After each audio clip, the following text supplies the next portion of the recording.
English can be a grade A butthole, dude. There are so many words that are pronounced exactly the same, yet their spelling and meanings are vastly different. This frequent pattern is not only potentially frustrating for us native English speakers, but it can be extremely annoying for English learners as well.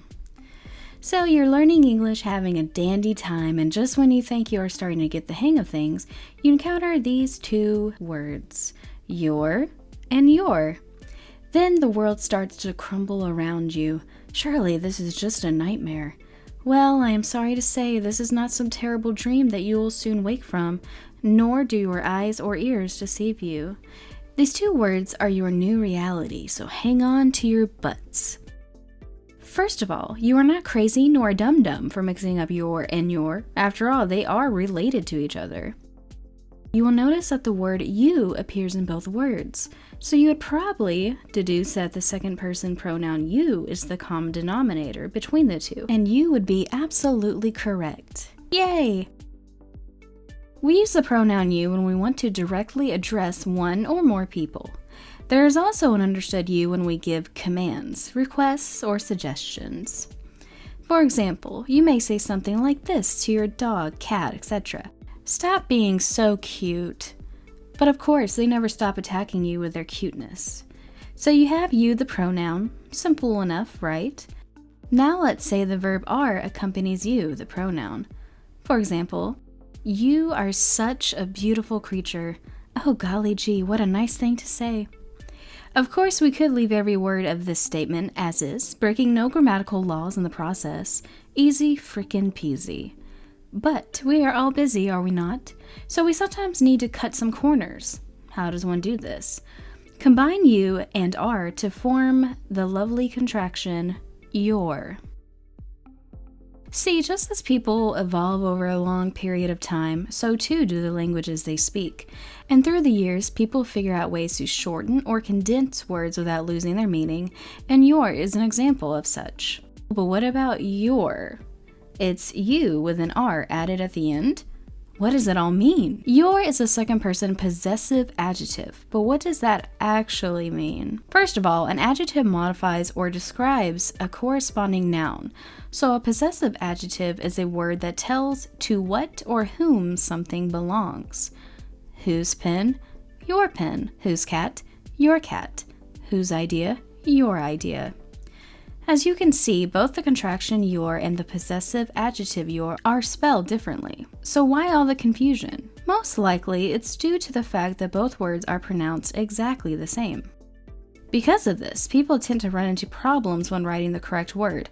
And logically, this makes sense because why would two words that share the same pronunciation have different spellings?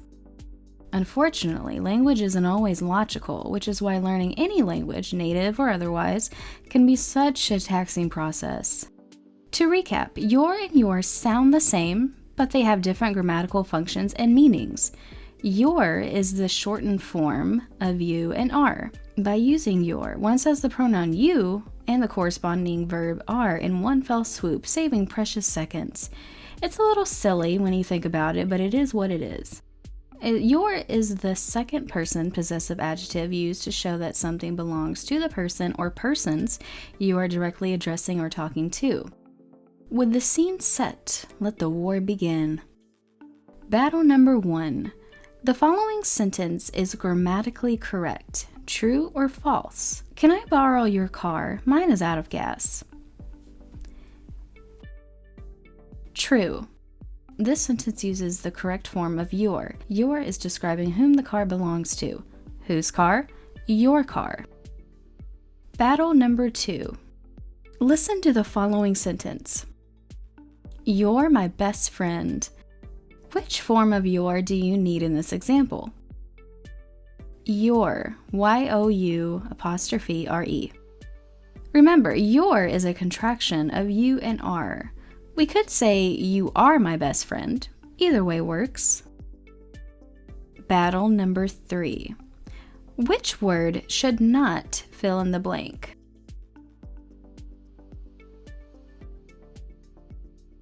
Your, Y-O-U''re. When we write out the full contraction, the sentence would look like this. What's your name? Doesn't work, does it? This means that your is correct. After all, a name belongs to you, right? It's your name. As a result, the full sentence should be the following. What's your name? Battle number 4. Fill in the blank. I think that blank beautiful. I think that you're beautiful. This one may seem extra tricky because there's already a subject pronoun and a verb. So why would we need your, which is indeed the compacted version of the pronoun you and the verb are? I think is a complete sentence / independent clause. Sure, it is short like me, but that doesn't make it any less of a complete sentence. Now everything after think is an incomplete sentence or a dependent clause because that you're beautiful has both a subject and a verb, but it doesn't form a complete thought on its own.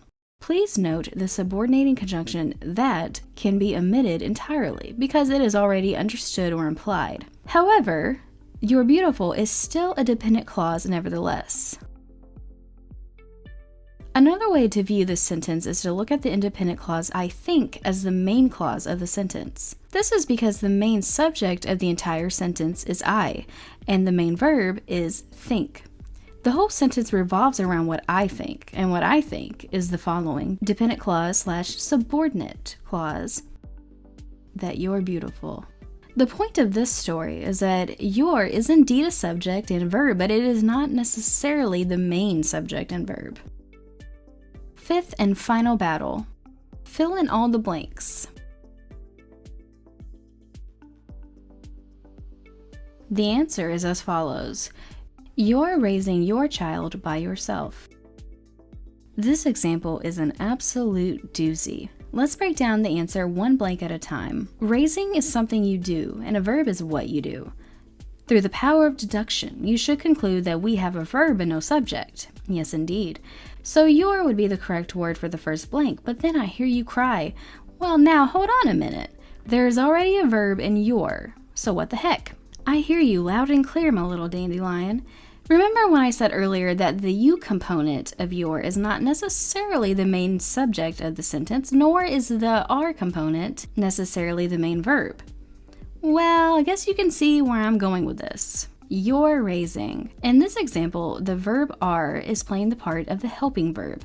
It is helping the main verb, which is raising, form the verb phrase are raising. In other words, the verb phrase are raising is the verb of the sentence.